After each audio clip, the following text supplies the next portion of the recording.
In this video, I will show you how to fix msdt.exe error on Windows 11. So,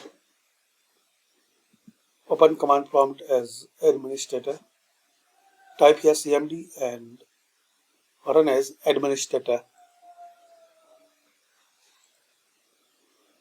Now here type this command sfc /scan now.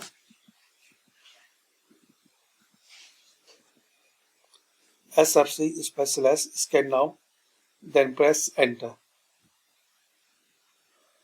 Now complete this scanning. Once this complete, restart your system. So this is the method guys, you can fix and resolve this problem. Thanks for watching.